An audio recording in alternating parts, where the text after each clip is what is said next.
MD Abu Hurairah SK নামে এক ভাই আমার কাছে প্রশ্ন করছে।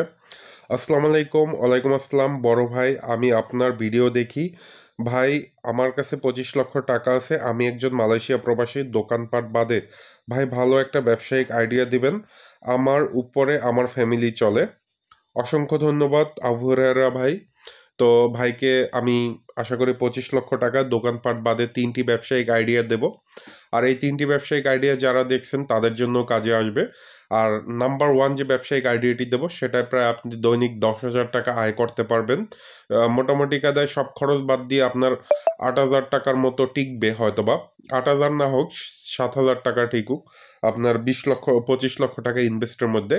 আর সেই নাম্বার 1 ব্যবসাটি হইল গিয়া আপনি 25 লক্ষ টাকায় 20টি অটো কিনেন। অটো রিক্সা, মিশুক গাড়ি বর্তমানে খুব এক কথায় চলতেছে। আপনি যদি 25 লক্ষ টাকায় যদি 20টি মিশুক অটো কিনেন, তাহলে আপনি যদি পার অটো আপনি দৈনিক কমপক্ষে 400 টাকায় ভাড়া দিতে পারবেন। তো 400 টাকায় ভাড়া দিলে আপনি 20টি অটো দিয়ে প্রায় 8,000 টাকা আপনার দৈনিক আসবে ইনকাম।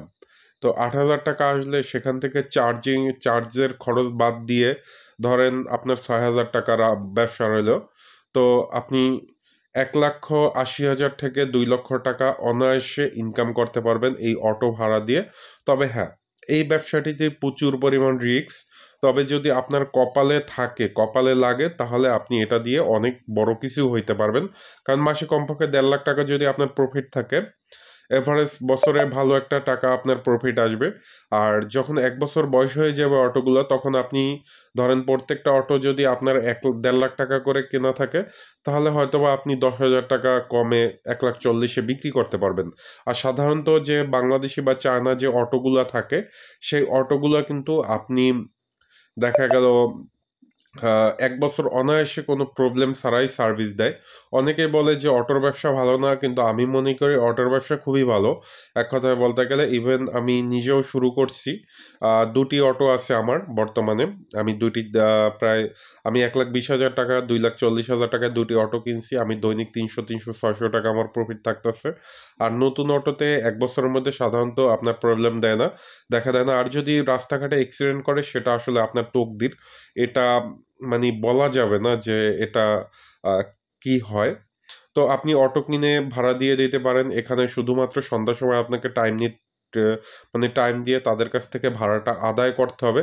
আদায় করতে পারলে আপনি অটোর ব্যবসা যদি আপনার চলে, তাইলে আশা করি যদি লাক ফেভার করে, আপনি এখান থেকে ভালো একটা প্রফিট অর্জন করতে পারবেন। আর সবার কপালে তো ভাই সব হয় না।